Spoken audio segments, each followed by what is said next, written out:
Assalamualaikum warahmatullahi wabarakatuh. Baik, kami dari kelompok 1 akan menjelaskan materi mengenai pajak pertambahan nilai dan pajak penjualan atas barang mewah, di mana saya sendiri, Arya Dwiki Putra dengan NIM 18021110221 akan menjelaskan materi pertama mengenai undang-undang dan atau dasar hukum yang mengatur PPN dan PPNBM dan subjek pajak pertambahan nilai. Yang pertama yaitu undang-undang atau dasar hukum yang mengatur PPN dan PPNBM. Yang pertama yaitu Undang-Undang Republik Indonesia Nomor 8 Tahun 1983 tentang pajak pertambahan nilai barang dan jasa dan pajak penjualan atas barang mewah, di mana sebelumnya pajak pertambahan nilai Indonesia telah menerapkan pajak pembangunan pertama pada tahun 1947, pajak peredaran 1950 dan pajak penjualan tahun 1951. Undang-undang yang kedua yaitu Undang-Undang Republik Indonesia Nomor 8 Tahun 1984 tentang pajak pertambahan nilai barang dan jasa dan pajak penjualan atas barang mewah.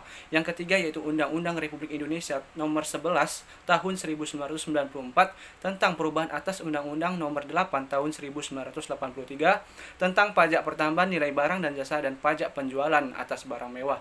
Yang keempat yaitu Undang-Undang Republik Indonesia Nomor 18 Tahun 2000 tentang perubahan kedua atas Undang-Undang Nomor 8 Tahun 1983 tentang pajak pertambahan nilai barang dan jasa dan pajak penjualan atas barang mewah. Yang kelima yaitu Undang-Undang Republik Indonesia Nomor 42 Tahun 2009 tentang perubahan ketiga atas Undang-Undang Nomor 8 Tahun 1983 tentang pajak pertambahan nilai barang dan jasa dan pajak penjualan atas barang mewah. Tujuannya yaitu untuk semakin meningkatkan kepastian hukum dan keadilan, menciptakan sistem perpajakan yang lebih sederhana, serta mengamankan penerimaan negara agar pembangunan nasional dapat dilaksanakan secara mandiri. Selanjutnya yaitu di mana terdapat ciri-ciri PPN dan PPNBM. Yang pertama itu pajak atas konsumsi yang dimulai dari pabrikan, pedagang besar sampai pedagang eceran. Yang selanjutnya pembagian pajak atas konsumsi berdasarkan tingkatan. Yang ketiga itu pajak langsung. Yang selanjutnya itu subjek pajak pertambahan nilai, di mana ada 5 subjek pajak. Yang pertama subjek itu pengusaha kena pajak, yaitu pengusaha yang melakukan penyerahan barang kena pajak dan atau penyerahan jasa kena pajak yang dikenakan pajak berdasarkan Undang-Undang PPN dan PPNBM, tidak termasuk pengusaha kecil yang batasannya ditetapkan dengan putusan Menteri Keuangan, kecuali pengusaha kecil yang memilih dikukuhkan sebagai pengusaha kena pajak. Pengusaha yang melakukan penyerahan BKP atau JKP dalam daerah pabean dan atau melakukan ekspor BKP berwujud ekspor JKP dan atau ekspor BKP tidak berwujud merupakan subjek PPN yang wajib melakukan hal sebagai berikut. Yang pertama, melaporkan usaha dan dikukuhkan sebagai PKP. Yang kedua, memungut pajak terutang. Dan ketiga, menyetorkan PPN. Yang keempat, melakukan perhitungan pajak.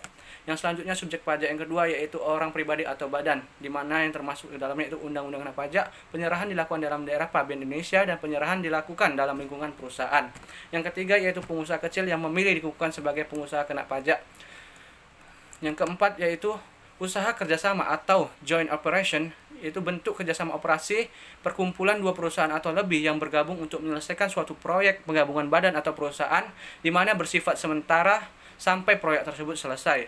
Yang kelima yaitu terakhir, pengusaha yang sejak semula bermaksud melakukan penyerahan barang kena pajak dan atau penyerahan jasa kena pajak dan atau ekspor barang kena pajak.